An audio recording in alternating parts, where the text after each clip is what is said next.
Saya kenal dekat Jokowi. Saya tahu seperti apa dia. Hatinya kecil, akalnya banyak. Pak Jokowi, mudah-mudahan Anda nggak jadi lupa dengan Taufik Bahodin ya. Anda tunggu waktu, Anda akan dikerangkeng. Saya nggak bilang diadili, kerangkeng. Kenapa?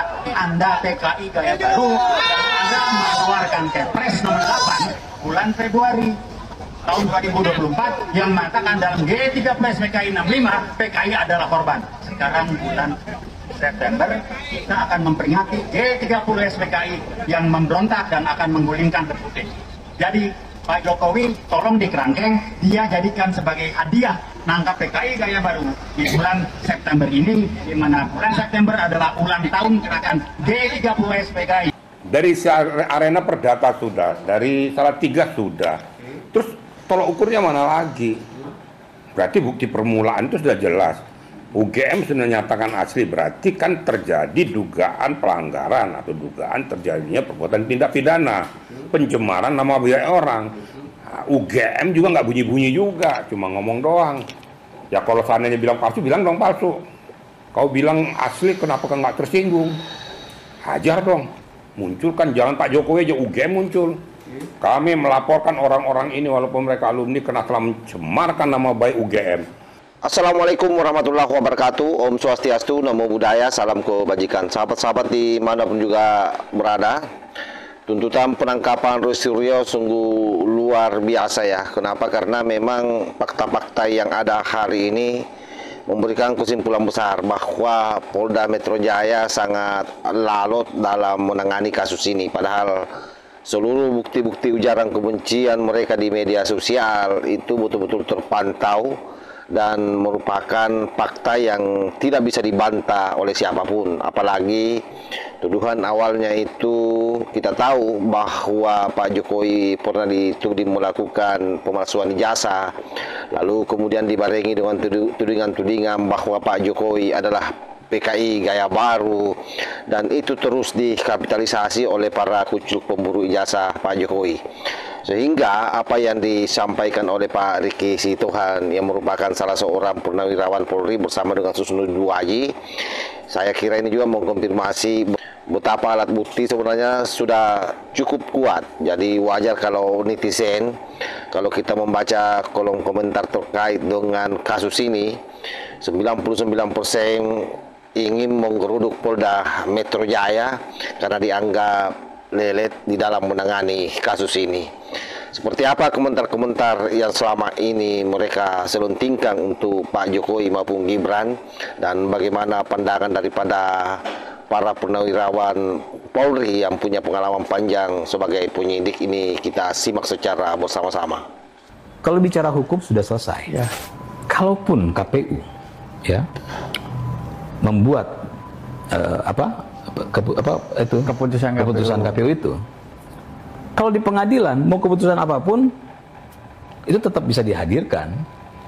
Jadi mau serah siapapun ya, kalau sudah sampai di pengadilan dan pengadilan misalnya atau pihak kepolisian saja ya, jangan dulu pengadilan ya, pihak kepolisian ya meminta mana nih ijazahnya, bukti-buktinya, itu kan diserahkan juga gitu. Saya kenal dekat Jokowi.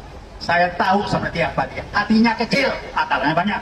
Pak Jokowi, mudah-mudahan Anda nggak jadi lupa dengan Taufik Bahodin ya. Anda tunggu waktu, Anda akan dikerangkeng. Saya nggak bilang diadili, kerangkeng. Kenapa? Anda PKI gaya baru. Anda mengeluarkan Kepres nomor 8 bulan Februari tahun 2024 yang mengatakan dalam G30 PKI 65 PKI adalah korban. Sekarang bulan September kita akan memperingati G30 PKI yang memberontak dan akan menggulingkan putih. Jadi Pak Jokowi tolong dikerangkeng, dia jadikan sebagai hadiah nangkap PKI gaya baru di bulan September ini, di mana bulan September adalah ulang tahun gerakan G30 PKI. Dari arena perdata sudah, dari Salatiga sudah, terus tolok ukurnya mana lagi? Berarti bukti permulaan itu sudah jelas. UGM sudah nyatakan asli, berarti kan terjadi dugaan pelanggaran atau dugaan terjadinya perbuatan tindak pidana, pencemaran nama baik orang. UGM juga nggak bunyi-bunyi juga, cuma ngomong doang. Ya kalau seandainya bilang palsu, bilang dong palsu. Kau bilang asli, kenapa nggak tersinggung?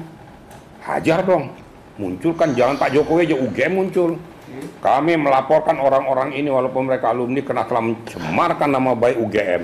Lama-lama nanti UGM tidak diakui di Indonesia lagi sebagai universitas yang termasuk ternama. Gitu dong.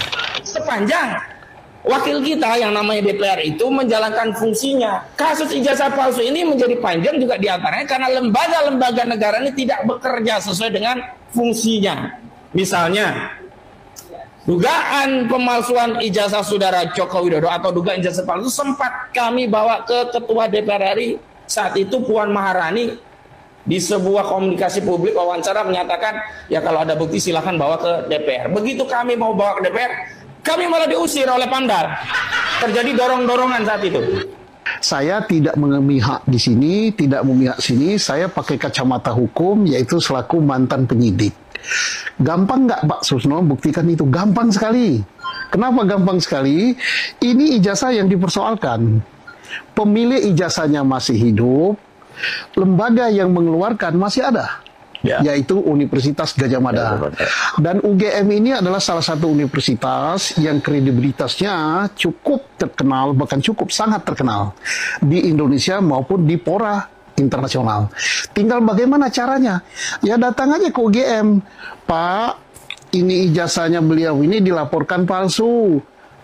Betul Bapak yang mengeluarkan ijazah ini? Mari kita lihat, katanya UGM. Kalau UGM mengatakan palsu, ya udah. Pak Jokowi mau berkelit apapun juga, ya ini yang berhak menjelaskan palsu atau tidak. Lah kalau ini menjelaskan sebaliknya, oh ijazahnya asli, sudah tuntas. Polisi karena masih kurang saksi satu dari UGM, tinggal cari dosennya Pak Jokowi kan masih ada yang hidup kan. Periksa dosennya sebagai saksi. Pernah nggak punya murid namanya ini? Oh ya pernah. Saya ngajar mata pelajaran ini, oke. Tidak cukup dengan itu saja, tanya teman seangkatannya, Liting 85 kalau nggak salah ya. Kamu Liting 85, pernah nggak punya teman namanya ini, Joko Widodo, kelahiran di Solo tahun sekian-sekian. Oh ya, betul teman saya. Tamat nggak dia? Tamat tahun ini. Oke, sudah cukup buktinya itu semua cukup. Ya, mau apa lagi gitu? Apa lagi? Kalau di, nah kemudian ini sangat erat kaitannya dengan perkara yang dilaporkan Pak Jokowi. Kalau seandainya ijazah ini terbukti palsu, UGM mengatakan kami tidak mengeluarkan itu, ini bukan mahasiswa kami dan sebagainya, maka laporan Pak Jokowi di Polda Metro Jaya jadi gugur. Tidak bisa dikatakan mencemarkan nama baik, memang palsu. Tapi kalau ini asli, maka laporan Pak Jokowi ini apa yang diputuskan oleh Markas Besar Kepolisian Negara Baris-Krim keluar SP3 ini sebagai alat bukti untuk perkara pencemaran nama baik. Ya gampang sekali kan? Ya. Nah, tapi kan ada yang katakan perlu dilaporat dan apa enggak? Ya perlu silakan dilaporat. Kan tidak perlu, tapi tidak perlu kita terlalu sibuk dengan dilaporat. Yang ngeluarkan kok. Yang ngeluarkan ini lah di laborat itu paling membandingkan antara ijazah Pak Jokowi dengan ijazah lain yang dikeluarkan oleh UGM pada tahun 85. Oh ternyata identik, selesai. Tidak nanti membandingkan, wah ini kupingnya mekar, wah ini giginya, bukan itu. Jadi clear sekali Pak Susno, terima kasih karena ini memang pakar dan hidupnya di bidang penyidikan. Artinya kalau saat itu DPR bekerja sesuai kewenangannya, gulirkan hak angket, melakukan penyelidikan. Kalau DPR saat itu punya kewenangan manggil presiden, saudara presiden, datang ke DPR, aku mendengar rakyatmu ada membicarakan ijazahmu. Katanya rakyatmu mengatakan ijazahmu palsu, tolong tunjukkan ijazahmu. Tunjukkan asli, selesai. Tapi kalau saat itu ditunjukkan ternyata palsu, majulkan saat itu, selesai juga. Kan saya bilang apa mereka baru merem wajah Jokowi. Tidur wajah Jokowi, makan Jokowi, lama-lama nanti Jokowi semua dia tuh. Kapan kerjanya? Rakyat yang mana? Rakyat di Ukraina, rakyat di Siberia, atau lagi tempur di Timur Tengah.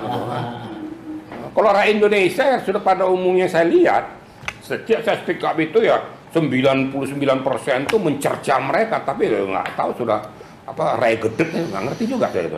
Dan dengan kejadian yang sudah ada sampai detik ini, akhirnya saya hakul yakin bahwa memang izin Pak Jokowi ya, maaf, saya yakin ijazahnya Pak Jokowi memang palsu dan tidak ada. Apa yang Anda sampaikan ini kan punya konsekuensi hukum lanjutan? Ya enggak, kan saya itu kan sudah lewat di pengadilan, kan di pengadilan nggak ada yang asli. Saya sudah jadi korban ini, sudah di penjara 4 tahun, gitu kan, terlepas dari yang difoto giginya rapi, yang aslinya berantakan, terlepas dari semua penelitian Bang Rismon dan Pak Roy. Saya ini seandainya yang asli datang di pengadilan, ya mau 100 tahun nggak apa-apa, saya tanggung konsekuensi itu. Pastikkah akan mereka masuk penjara berapa persen gitu menurut abang itu? Kalau untuk masuk penjaranya 1000%, 1 juta persen. 1000,1 juta. Ya bukan 100% lagi, 1000,1 juta persen. Karena peluangnya ya gitu. bisa jadi bukan saja Roy Suryo dan Dr. Tifa atau si Rismon ya, yang kemungkinan besar Roy Suryo dan Rismon.